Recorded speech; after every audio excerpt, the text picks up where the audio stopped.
go. There we go. Hey everybody. All right. We are live.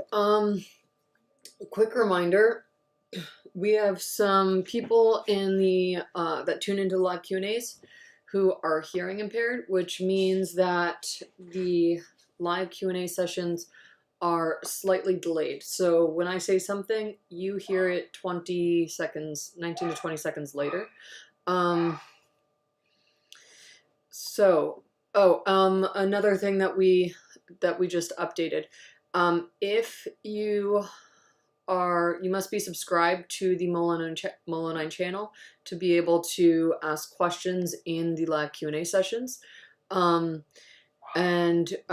The order in which we answer questions, first we answer them in the Telegram group that is open for Molo9 members, and then we answer them in then we answer the questions that are sent to our support team, which if you're a Molo9 member, you have that email address.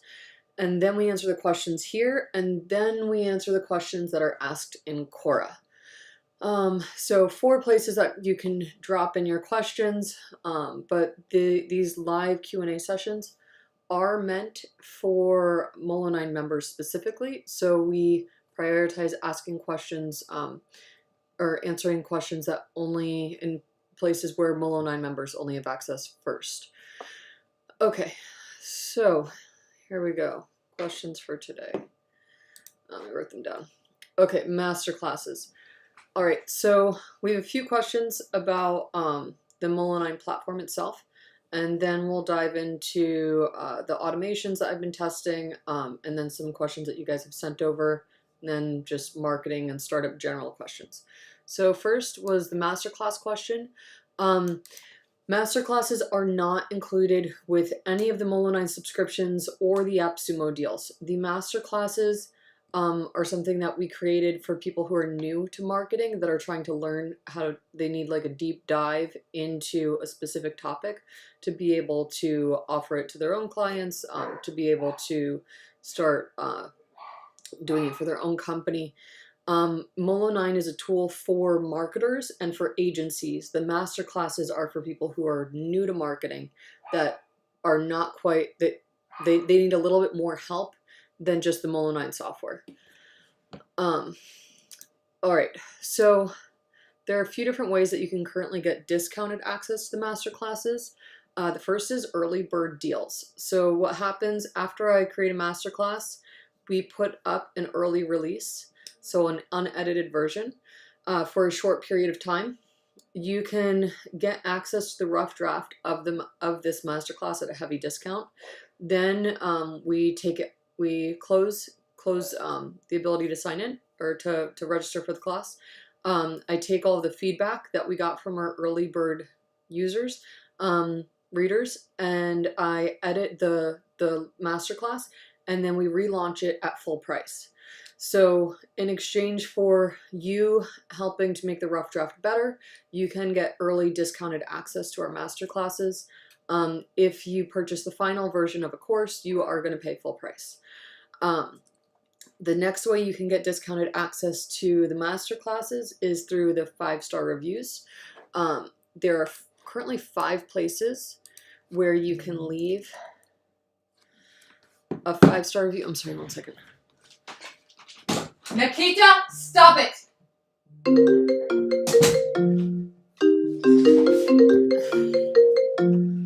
Sorry,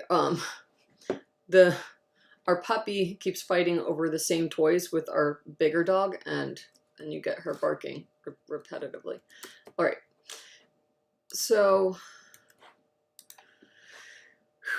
here we go. If you go to this link, it's for Molo9 members only, you'll see the places that you can leave a 5-star review. There are 5 locations right now where you can leave a 5-star review, and then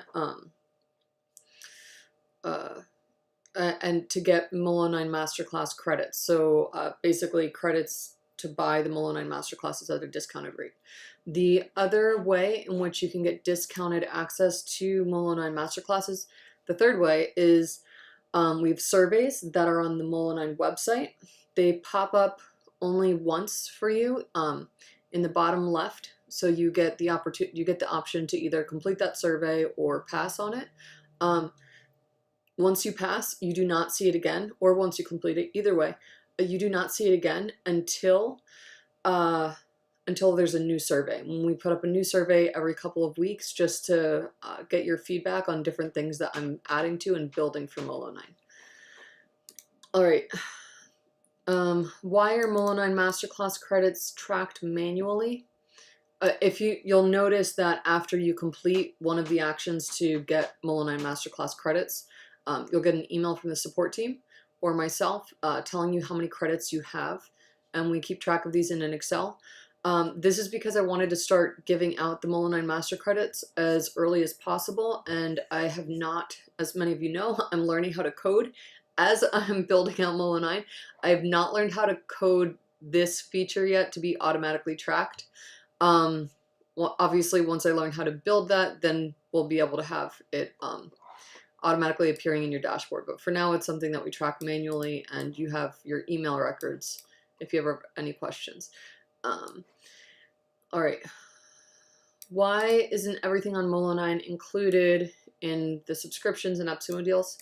All right, so like most investor-backed startups, we have two large groups to keep happy. We have the investors and the customers, and working with the amazing board of directors of Molo9, we did our best to make an offering that would be fair to both parties, keep both parties mostly happy, and that's what you see currently in the subscription options and in the AppSumo deals. You can give us feedback saying you're very angry that we can't give everything away for free. I understand that. But this is a company that I think it's beneficial to keep existing instead of running into the ground with a financial bankruptcy. So we need to keep things a little bit reasonable for both parties. All right, thoughts on inbox. Oh, okay, so last week, one of you asked a question about hiring people, and I explained how I use a process called AOH. I'm just gonna drop the link back into the chat so you have it. It stands for Automate, Outsource, Hire. So before I look at hiring somebody, I look to see if there's a software solution that I can't buy to automate whatever needs to be done. So one example is email marketing. A lot of it now, thanks to like new resources, can be automated. The next frontier you see a lot of software companies coming out with now is copywriting, allowing you to have software that helps write content for you, because good copywriters are hard to come by, and often once a few people find out how good they are, they become very expensive very quick and very busy very quick. So we spoke about how I would be testing a few different automations. One of them was the email marketing platform. Another one is the copywriting platform. This week, I'm going to just share with you my feedback on the email marketing automation platform that I started using. So I started with MailChimp. A lot of people start with MailChimp because it's free to get started. Oops, sorry. And then AppSumo had a deal. I wanted to add in a few automations that MailChimp makes very expensive very fast. And I looked on AppSumo, saw that there was a deal. There are a couple deals right now on email marketing software. One of them was Inbox. And let me drop the link in here so you have it.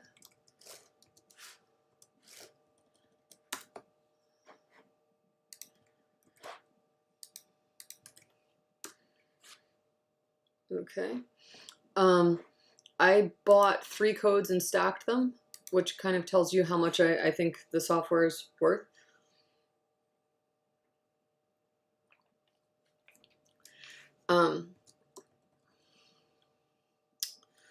Where is it? Okay, so like many of the deals on AppSumo, the UX and UI are a total mess. Set your expectations low there. Typically what you notice with the trajectory of AppSumo deals is it's very rudimentary software. They're testing a theory, based on the feedback of AppSumo users, they refine the UX and UI just like we've done with Molo9. And then the company either takes off or it dies. So with most deals on AppSumo, you're buying a lottery ticket, which could be worth thousands if the company takes off, or it could be worth nothing in a couple years if the company dies. With the Inbox deal, they used something called microservices, which means they basically built several apps and tied them together. The problem is they did not make the menu consistent across each app. So you have to memorize the subdomains that they used for each app to be able to get to the different features. Like, so to be able to get to the email sign-up forms, to be able to get to the where you create a newsletter, where you create the automatic workflows and things like that. They're all different subdomains, and you can't click in the top right corner or top left corner to go back to your home page. It takes you back to the subdomain's main page, which it's kind of a mess right now. But and then the other thing is, and I spoke to their support team about this. Apparently there was an issue with their data center yesterday, because a few days ago when I was using it, it was loading very quickly like a regular website. And then yesterday, pages were taking 40 to 70 seconds to load. So imagine trying to put the subject line of an email in and having to wait 70 seconds for the page to load. Then you can put it in, hit enter, and then you have to wait another 70 seconds, so over a minute, to be able to start putting the body in. Some software companies, they don't understand the need to purchase, to set up their servers with a company that offers scale on demand, until they run into an issue like this where you see they have like 500 gateway errors, which means too many people are trying to do something on the website at the same time. So what you can do if you have your own software company, your own startup, and you run into this issue, I would look at Amazon or Kinsta. Both are designed to scale as your website traffic increases. So with Kinsta and Amazon, like one of the most expensive costs for Molo9 and other software companies early on tends to be the servers that you pay for, because you want your website to stay up. You want people to be able to use it. You want any loading issues to be with their internet provider, not with them being able to get information off of your server. So that's another issue you'll find with Inbox. And then but the design, the cost is exponentially much better than anything else you're going to find out there. It's even cheaper than MailChimp. The design of the websites is much easier than trying to design the same exact things in MailChimp. The sign-up forms, I created sign-up forms and added them to Molo9 yesterday. They look much better. Let's see. Oh, and then another issue I have with MailChimp is when I put it on certain web pages, then I can't edit the code on that web page, because MailChimp doesn't want you to edit the code in the code block that they give you to embed. And so it prevents you from editing any code on that page. So with Inbox, I did not have that issue. It did not break any of the code. So that was another plus for Inbox. Another plus for Inbox is the cost. You can have an email list of up to 30,000 people for one small fixed price. The design and the automations that they have, all the automation options that they have for you to use, that are all included in that one-time flat fee. So, okay, let's see. That's with Inbox. All in all, I do believe that if they get the UX fixed with you being able to have one menu across the entire platform, and if they get the servers, the issue with the servers, the website speed fixed, then I think it is a winning lottery ticket, and it is definitely something that's worth checking out. Okay, now into the marketing questions. Just a reminder, if you have any questions, you can drop them into the comment box, or you can also drop them into Telegram or email them to the customer support team. This question is a kind of a heavy one. There was a question about what does it take to have influence? One, you have to understand you have to understand what people want to learn, watch, or read, and then you have to give it to them in a way that's easy for them to digest and understand. This applies to anything from makeup tutorials to mechanic videos to tutorials on how to choose the right accountant or attorney or things like that. You have to understand the core problem or obstacle that a specific group of people face, and you have to be able to explain the solution to them in a way that they understand.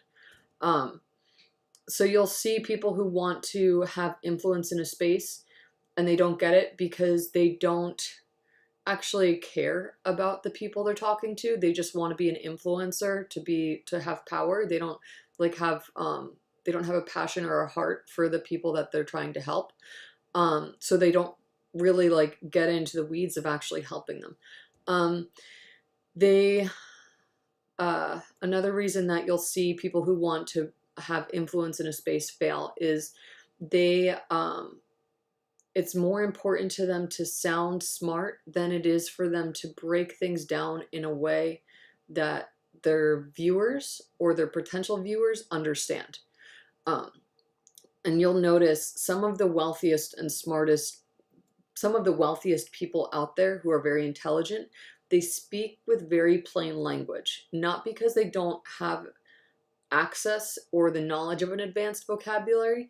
It's because they understand that it's more important to be understood by those you're speaking to than it is to sound intelligent. I could select very superfluous, very advanced words, but we do have an international audience. We do have a lot of people that tune into Molo9 who are from countries where English is their second language. So the objective of helping people to understand different concepts would be lost if I choose instead to use advanced English words or vocabulary over trying to explain things to people in a way they understand. That applies to across the board. You might know a topic very well, and you might there might be a topic that you understand and you know all the industry jargon for, but if your viewers or your listeners are not in that industry, they don't know the industry jargon. So using industry jargon is just going to lose them. They want to understand what you're trying to teach them, but because they can't, they're going to end up going and following and consuming content created by somebody who speaks more plainly and uses more layman terms that they can understand. My dad's favorite saying was always, people don't care how much you know until they know how much you care.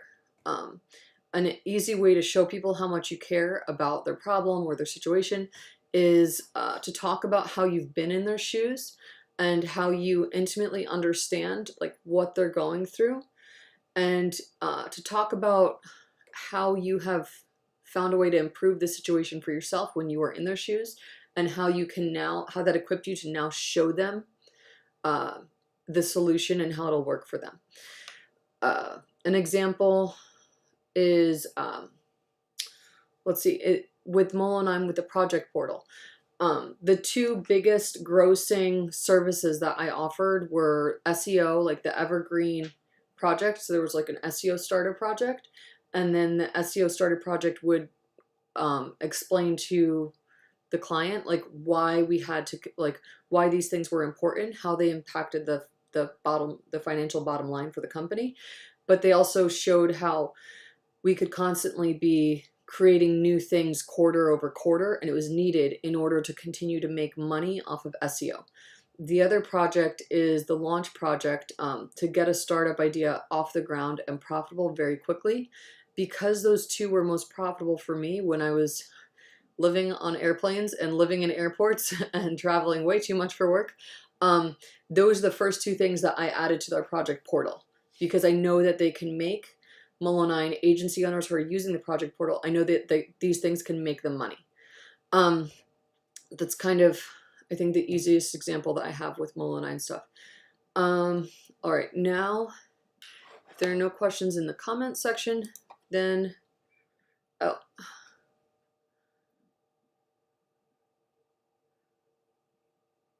Yeah, so Freedom Life Affiliate just said that, here, wait, there we go. That's funny that you said that. I just came across a guy on YouTube that said that he only gives info if he can deliver it in easy terms. Yeah, that's, yeah. And it's much easier said than done. I totally get it when you're like, oh, I know how to say this like using advanced terminology, but I don't know how to say it in layman's terms.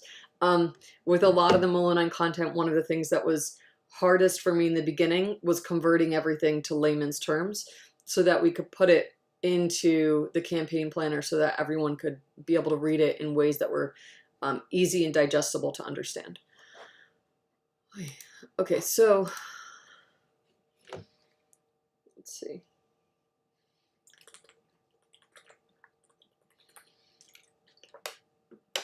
Sorry, a little dehydrated. Okay. If we have no questions on Telegram, then I'm going to get started on the questions on Quora.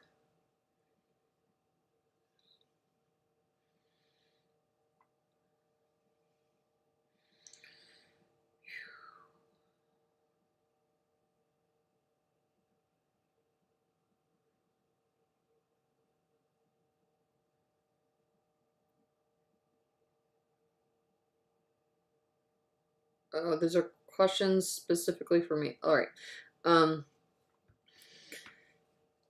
Okay, so these are questions that you guys have asked specifically recently. Let's see, this one's, I was hoping that this was a Quora bug, but no. Sometimes Quora shows you recommended questions to answer. All right, so this one's a little, it's not exactly marketing, it's more startup question. It says, is it a wise decision to accept 90,000 US dollars for 25% equity for a startup that is in ideation stage? The startup is a peer-to-peer SaaS company in Canada. I think there's a lot that goes into deciding how much money to accept and for how much equity. I personally would not accept that deal for one of my companies because we don't need we don't need that small amount. That small amount of money would not move the needle significantly enough for it to be worth giving away that much equity. If $90,000, if you need that $90,000 investment in order for your company to continue to exist, then that might be why the investor is asking for more equity, because it's more of a gamble for them. What I've found personally is that the less of a gamble the investment is for the investor, the more money they're willing to put in for a smaller amount of equity. So what you kind of have to ask yourself with when an investor approaches you and says, I'm going to give you $90,000, I want a quarter of your company, you have to look at your company objectively and say, how much of a risk is it to invest that money for the investor? Because if it's a high risk for them, then them asking for a lot of equity is more understandable. If your company is already, this is ideation stage, so it's more of a risk. If your company already has customers that are paying, and you have revenue, then it's much lower risk, because everything before you have paying customers is theory. There are a lot of founders who are very cocky know-it-alls before they get their first 10 customers. After they get their first 10 customers, they've usually eaten a few slices of humble pie, and they go from sitting in one position to sitting in a position where most founders are, where they're like, okay, they're more receptive to information, and they're more they have more of a real idea of what their company is worth. Okay, next. What is a business that you frequent that is barely making it but is actually a great establishment?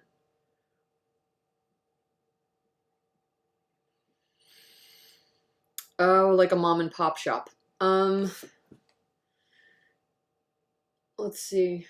I live I live in South Florida, so we have like it's a tier 2 or tier 3 city in the US. Miami, we have Miami, Fort Lauderdale, Palm Beach.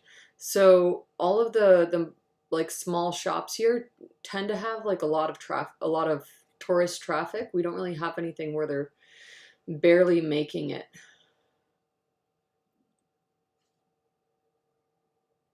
Actually, I don't know of any business establishment that I go to that's barely making it. All of the businesses that I go to are actually growing. There was this really tiny Russian grocery store that I used to go to that's like amazing. You go to Whole Foods and you pay like $40 for this tiny jar of caviar, and it's usually disgusting and fishy, and it shouldn't taste that fishy. You go to this tiny hole-in-the-wall Russian grocery store, a much larger jar of caviar that's like fresh and tastes amazing. It's good for your brain. Is $20. But they have really good stuff, and they've actually just doubled in size. They had to take over the entire building because they have so many people that love their products. All right, so Freedom Life affiliate says, I am new to Brand Fascination. The questions are kind of simple but complex at the same time. Is that evaluation tool available for purchase? Okay, so the Brand Fascination Score, that was created by Sarah Hogshead, I believe her name is. She's one of the godmothers of marketing. She's kind of like up there with Seth Godin. The Brand Fascination Score process that she came up with is key for figuring out communication strategy and which psychological triggers a company can use in their marketing messaging. So think of the Brand Fascination Score as helping you to know when to send out an ad of somebody that looks like an emo goth punk rocker, or when to send out an ad of someone that looks like they're getting a job on Wall Street, just graduated from Harvard.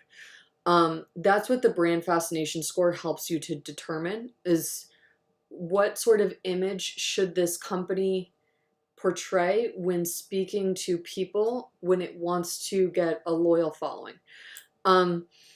The questions are complex. That's why I say like to grab your favorite mug of tea or favorite drink, because it is something that's very important to figure out and to get right. You should be able to see that some question, like with the questions, if you know what, do it this way. If there's a question and you have like a couple answers that you think are true, do the test twice. Do it once selecting one answer and once selecting the other answer. I did that as well. What I noticed is that my main score stayed the same, but there's like a sub score you get where it's like your Brand Fascination Score is this, and another sub score that you have is one of these. And my sub score changed. So your sub score or your secondary Brand Fascination Score, it's, you know what, let me pull up the workbook because I feel like this is something that you really need to see to understand. Otherwise it's confusing if I try to just explain it. It's a visual thing.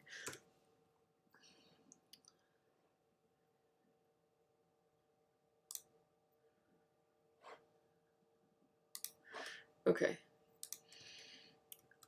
Brand Fascination Score, it has an official companion workbook, and there's also an entire book. The book you can go through really fast, because if you're just looking at your specific score, let me find that table though. Here we go. Now I have to share my screen. Okay, so if you notice, it'll tell you this is the brand tactics matrix. It shows you like what your core score is, and then like what your secondary score is. And you'll notice if you take the test a few times that, or at least what I noticed, is that my main score, my main fascination score stayed the same. But my secondary changed. And with your secondary, it's not as important to be consistent as it is with your primary. That's why on Molo9, we only ask for your primary. We don't ask for your combination of two scores. Now,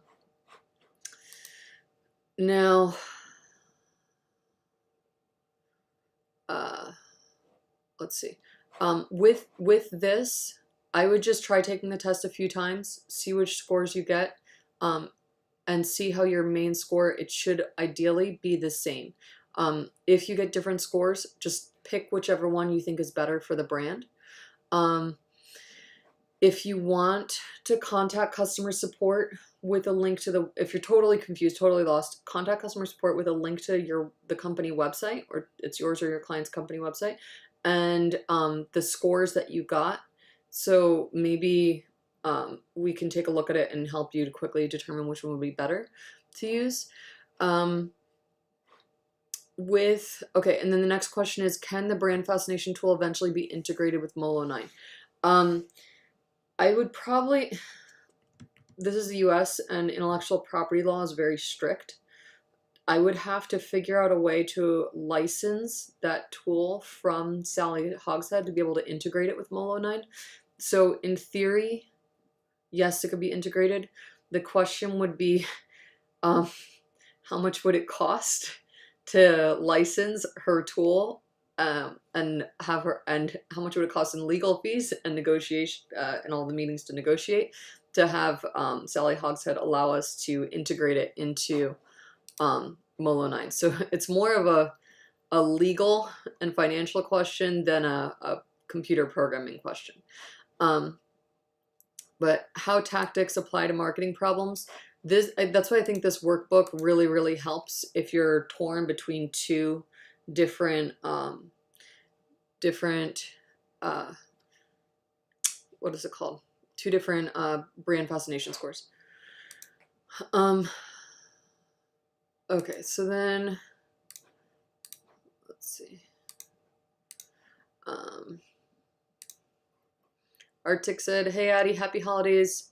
I know this question is rather subjective, but what key marketing metrics should an early stage startup generally focus on?" Oh, okay. Your first thing is lifetime retention rate or lifetime value.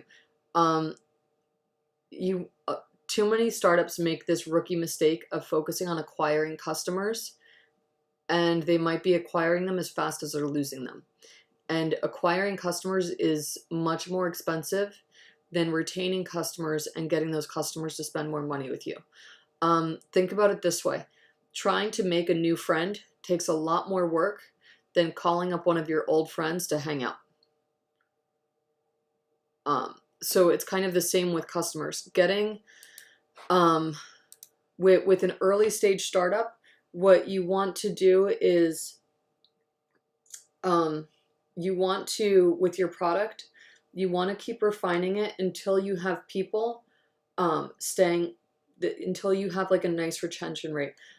Ideally, you want to aim to have your churn at less than 10%. 8% is like the golden number that I usually aim for. Sorry. So you can use a tool like if it's software, you can use a tool like Mixpanel to track your retention rate, to track your churn.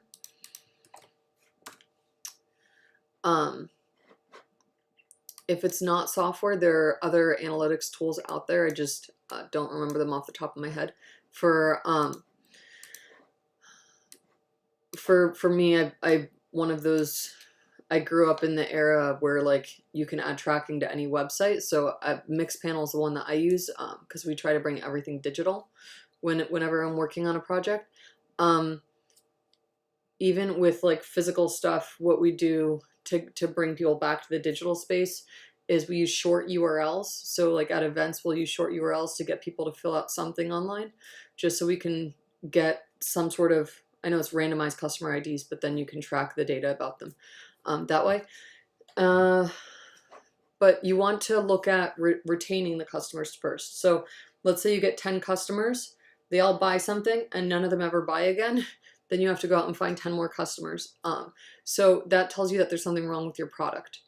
A very good thing to look at investing in, Hotjar is kind of expensive, but it's one of the first, after buying stable servers or stable internet, making sure that there's a steady internet provider for the website to always stay up. The second thing I look at is getting Hotjar, because Hotjar allows people to give feedback really fast. Let's see.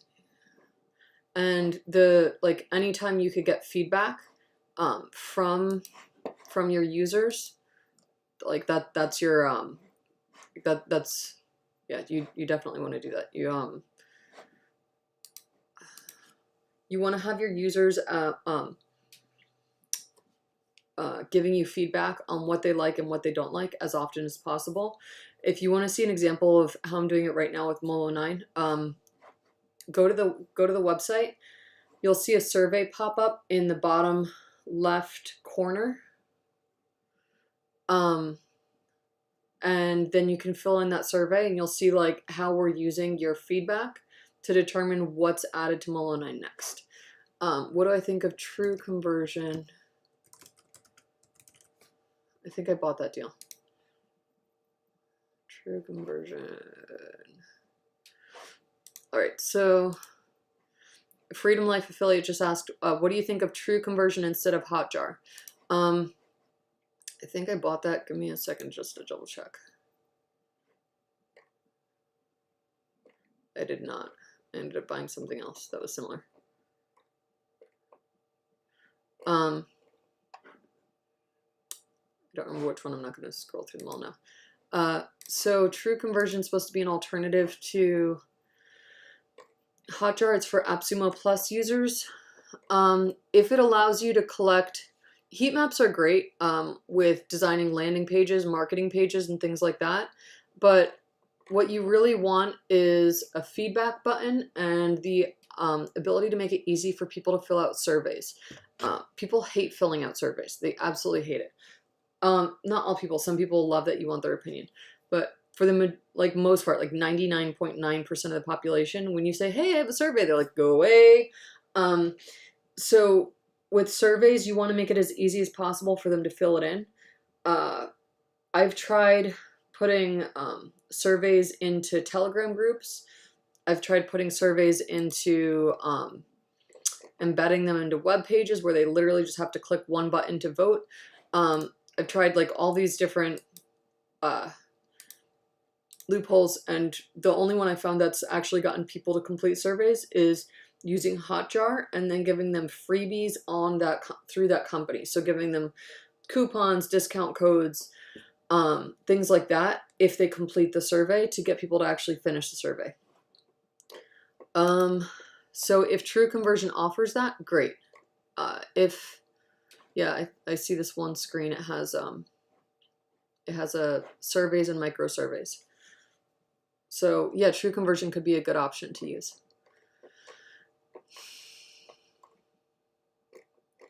All right. Okay, let me. Okay, the next question is, how can I stand out from other entrepreneurs, or should I compete based on price? Pricing strategy should never be synonymous with acquisition strategy. If the only thing you have going for you is that you're cheap, you're not really going to get anywhere. You have to have something else. Like the biggest thing that I try to do with entrepreneurs, if it's an early stage startup, the first thing I look for is what is unique about them that I can make a core part of the brand, so that if a competitor comes up and says, oh, I'm going to replace your company, we can respond, well, you can't because so-and-so doesn't work for you. And so-and-so, the CEO, CFO, whoever it is the core value of this company. So unless you poach him, which he's not going to leave his own company, you can't replace his company. So the biggest thing you want to look for is, how are you different from others? People tend to buy from early stage startups because they have a relationship with the founder.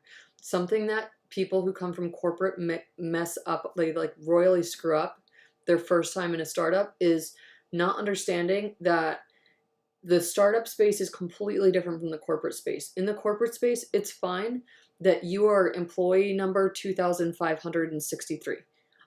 But in the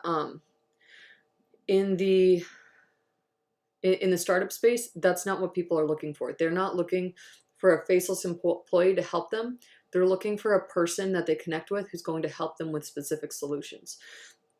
So the biggest way to stand out from other entrepreneurs is to make sure that you have a dialogue with your customers, that you have a relationship with them, that you're listening to them, to what they want, and creating and giving them basically what they want and what they need.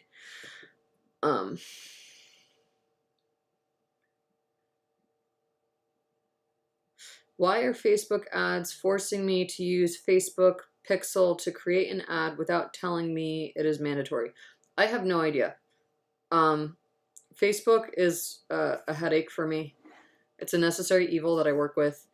It randomly just stopped people from being allowed to post reviews on the Molo9 business page last week, and then asked us why we didn't want to pay for ads with them. And it was like, you're not even letting existing customers leave a review on our business page. Do you really think we want to invest money with you? Like, you're a headache. Facebook is, I think, becoming that high maintenance girl from high school that nobody wants to be friends with anymore, because she's very selfish and always looking for one-sided relationships. I think that's Facebook. Of all of the customer acquisition channels out there, there are more than 120 out there. There are some that will give you a much better relationship. Like, they're much more give and take. Facebook is becoming more and more take. So yeah, I would look at, if you can, I would look at using Facebook more for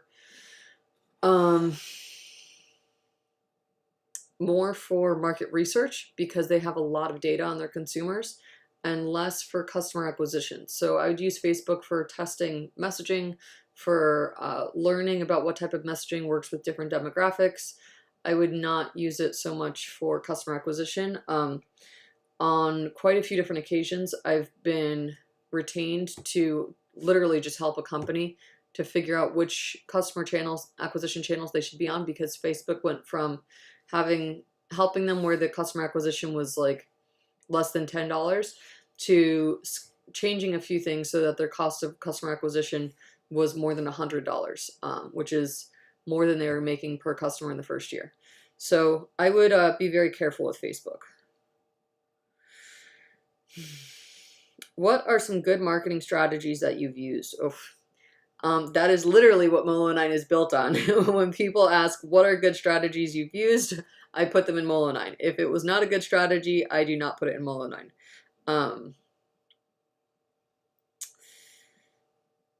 Why is Facebook a better advertising platform than Google Ads in 2022? I don't necessarily think that's accurate. If you're getting a better ROI on Facebook right now than you are on Google Ads, that could be as a result of a bunch of different reasons. Oh, sorry. Okay, you guys asked some questions here as well. Let me finish answering this one. So with Facebook versus Google Ads, I wouldn't say that one is better than the other. There could be a bunch of different reasons that you're getting better ROI at a specific point in time with one versus the other. The terms you're using, the spot in the funnel, you're catching people. Are you using long tail words where you're going to try to catch people who are searching for specific things, but you're using the wrong long tail keywords, and that's why your Google ads aren't doing well. There's a bunch of different reasons that the two could be giving you different returns on your marketing investment. All right, so Arctic asked, what is an example of great conversion rate between leads generated by marketing and sales team closes?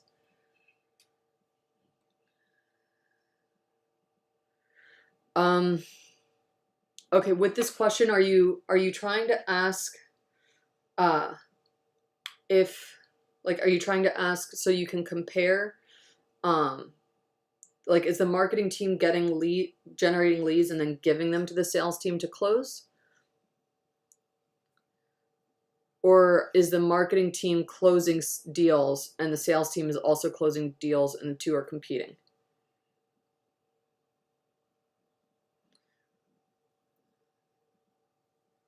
I just need a little bit more context to figure out how to answer it. In the meantime, Freedom Life Affiliate said, you are very knowledgeable and I truly enjoy your knowledge bombs. Thank you. I appreciate it. I'm glad that these are able to be of value to you guys. Okay, let's see what Arctic says, because you guys get everything's lagged by 20 seconds.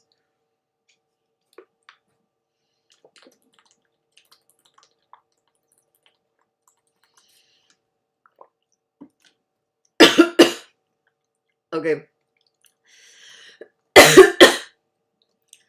Marketing is handing the leads to sales. Okay. When I'm analyzing marketing handing leads to sales, I don't analyze the entire sales team as a whole. I look at how different people in the sales team are converting the leads that the marketing team hands to them. Because you'll notice that you have some serious closers on the sales team, and you have some not so great salespeople on the sales team. So first, you want to look at the conversion rates that are happening person by person.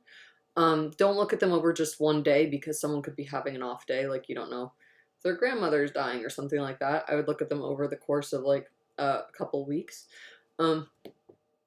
Excuse me. And then you have your baseline from there. Every company is different with their marketing to sales team, like with their closing ratios. So you kind of want to look at how everyone on the sales team, like what your top closers are doing, and kind of set that as your baseline and your goal for everyone else. And then if you want to improve that metric, then I would look at something like this. Sorry.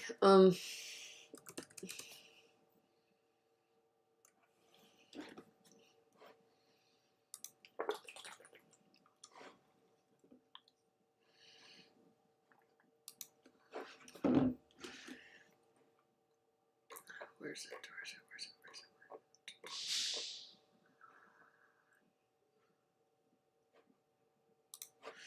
Okay, so under the outsource tab, you'll see the content guidelines worksheet that you give to your content creator on your marketing team. Let me see. I might have deleted it.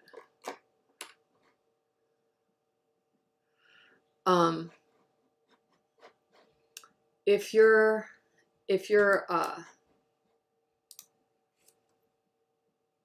I got rid of it because not enough people understood it. I had an MQL versus SQL on here. Marketing qualified lead versus a sales qualified lead. I would look at, if you want to improve the ratios for the percentage of deals that your salespeople are closing. One thing you can do, oh, here we go. It's the lead magnet checklist. I have it. Okay, so if you go to outsource and scroll down to the lead magnet checklist, you'll see that there's a box on there, and it says the goal of the lead magnet is to filter out SQLs from MQLs. I would hand this to your copywriter and say, hey, your objective is to take the marketing qualified leads and to help and to create a lead magnet that will help us to figure out which of these people clicked on an ad, came to our site, and are actually ready to talk to someone on our sales team. You can also make that a goal for a piece of content as well. So I would take your content marketing, have your ads or whatever customer acquisition channels are pouring users to your website. I would have the first thing they come to when they get to your site is something that helps to filter them out so that you know, okay, these people need to be put on an email marketing workflow that's going to like warm them up to the idea of buying from us. And these people are ready to talk to a salesperson now. The reason you want to put things like that in place is because salespeople are expensive. You're paying them a commission and they're humans. Anytime you can have an automation do something before a human touches it, you save a lot of money. The other thing that you want to have happen, I've done this with quite a few companies, it's helped a lot. You have software that allows the marketing team to listen to the calls of the sales team. What I do with that is I take the calls from that didn't close or that like the customer was very unhappy. I have the marketing team listen to those calls on certain days. Like, look at what your marketing messaging is doing to the salespeople. It is having them take calls where people are angry because their expectations aren't being met because you advertise something in the marketing that we don't actually offer. So that's one type of listen to the sales call day. The other type of listen to the sales calls day is I look at the top, it's called your NPS score, the Net Promoter Score, the numbers 9 and 10, people who are happiest with talking to a salesperson, becoming a customer, and then being retained. What did their first conversation with a salesperson sound like? And then you take that information, or you take the recordings of those calls, and you have the marketing team listen to those calls. Look at what your marketing messaging did that primed this person so that when they spoke to the sales team, they were ready to sign, they were happy. And you kind of have them listen to the sales calls on both that come from like both buckets, just so they understand how their marketing messaging is impacting the company as a whole. I find that a lot of like good marketers, some of them get stuck in theory, and you have to bring them back to reality and show them how what they're doing is impacting your ability to close customers. Once they see it, they're able to figure out a solution very quickly. If they're not, they should not be on your marketing team. You should replace them. Okay, next question. Do you have any subscription recommendations for tutoring course marketplace businesses? I want to have a monthly membership program, but not sure it will be profitable for me and the vendors.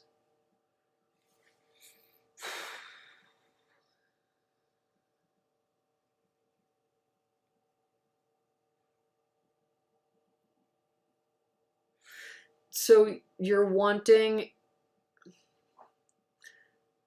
subscription recommendations for tutoring course marketplace businesses. So you want to launch a business that is a marketplace that offers tutoring courses.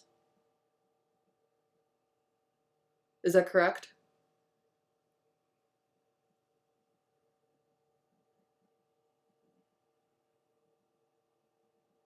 I have a monthly membership program. So people are going to pay a monthly fee, and then they get access to certain courses via that monthly fee. If that's what you're going for, then I would look at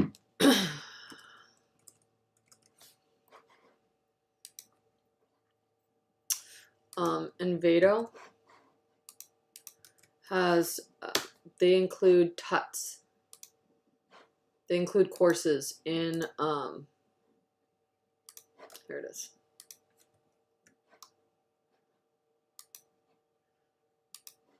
They include courses in their annual subscription. So you might have heard me, I recommend Envato a lot on Molo9. I use it for everything. It's so freaking cheap. It's $170 a year, and it's $170 a year. You get access to all these courses, but you also get access to so many audio visual assets. It's incredible. Stock video, video templates, music, sound effects, graphic templates, graphics, presentation templates, photos, fonts, plugins, pretty much anything you could want. I say this is like the #1. If you run an agency or if you're a freelancer, this is like the #1 resource to have. So for SMAC 770, I would look at the Invados courses. You want to look at Udemy, how they do it as well. They also are part of an affiliate network. Oh, you know what? Let me give this to you guys. How do I find that? Okay, right now, take a second and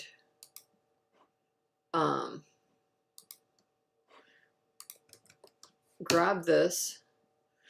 It should allow you to add the plugin to your site. Then anytime you go to a website, it's going to show you if that website is a part of the this one affiliate program. Let me see if I can get it to pop back up. Need another website to have it pop up.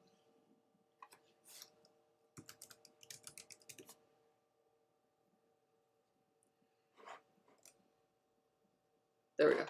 Okay, I got it on a website, so let me show you this. Okay, see that purple button in the top corner where it says Rakuten? The purple button, activate 2% cash back. That means that they are part of the Rakuten affiliate network. That's how that button pops up there. So with that plugin that I just sent you guys, if you put that in, you'll see every single, like, go to one of your competitors' websites and you'll see if they're a part of this affiliate program to know if that's one of their customer acquisition strategies. Okay, next. Udemy has courses that is a course option, but they don't have a monthly membership that you get access to unlimited courses for that monthly membership. I think Linda is an example for that.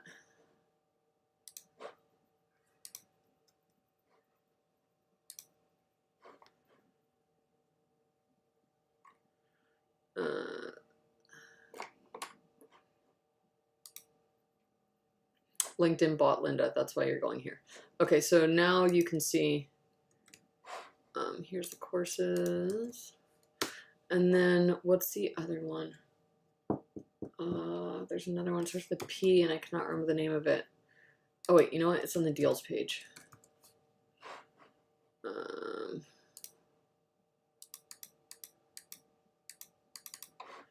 me do this.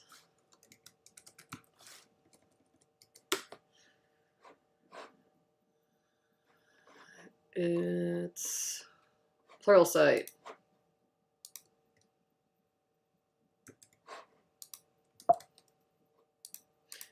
Okay, and if I go here, you can see that Pluralsight is part of the Rakuten network as well.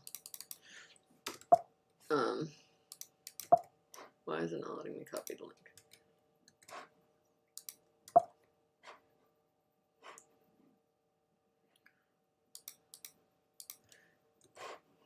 Okay, Pluralsight, you pay a fixed fee and you get access to all of their courses. Okay, and then there was another question that was asked after that one.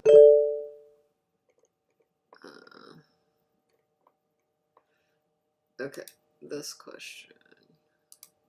So will Molo9 have it so the worksheets can be filled out while in Molo9 and saved all in its respective project folder and then exported to PDF or Excel, whichever is best? I am working on something that, like that. The way I've been able to get it right now is that you fill out the worksheet online, and then you can print it, but to be able to save multiple versions of the worksheet, I haven't figured out that code variant, how to write that code just yet. But if that's a feature that you want, just add it to the feedback page so I don't lose it.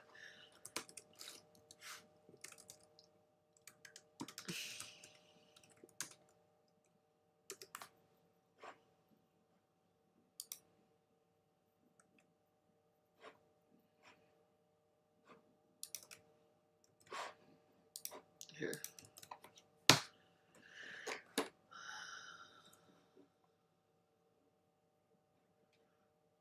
Okay. Okay, question about CAC. I answered this one in FAQ. People have different ways that they want to calculate this. Some people, some companies like to say that the cost of the entire marketing department, like including their salaries and everything, should be part of the CAC. Others just say the CAC is whatever the cost of running ads and how many, and then they the cost of running ads over a specific period of time, and then how many people were acquired while those ads were running. Where is it? How do I calculate my CAC? There we go. Here is the general formula. So cost of sales plus cost of marketing over new customers acquired over a set period of time.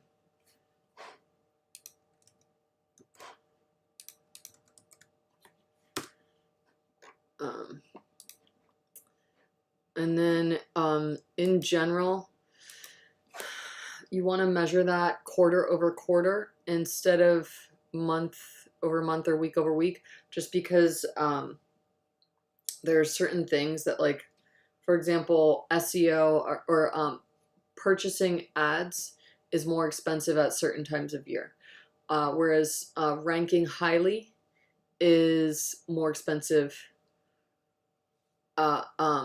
at certain times of year. Freedom Life Affiliate, I'm with you for the long haul. We are going to be best friends. Excellent. It's always good to have a good friend. I really have learned more from you than a lot from others out there over the past 2 years trying to get started online. Thank you. I'm glad to hear that this is helping you. That's literally what this is about. If you guys have any other questions, thank you for that nice note. If you guys have any other questions, let's hash them out really quick. Otherwise, I'm gonna jump because we've already been on for an hour. I actually have to get to giving you guys better content on Molo9. More content on Molo9. And if you have not had a chance to do so already, don't forget to click in the bottom left corner, fill out that survey. It's going to help us to figure out which content, which features to add more of, which content to add next to Molo9, because I'm trying to put together right now the roadmap for next year for which content is coming when. All right, so it has been a pleasure hanging out with you guys for the past hour and 6 minutes. I hope that there were some gems in there that helped you guys with, you all, ladies and gents, with growing your businesses, and I look forward to seeing you guys on online next Wednesday at noon. So have a good one. Take care. Bye.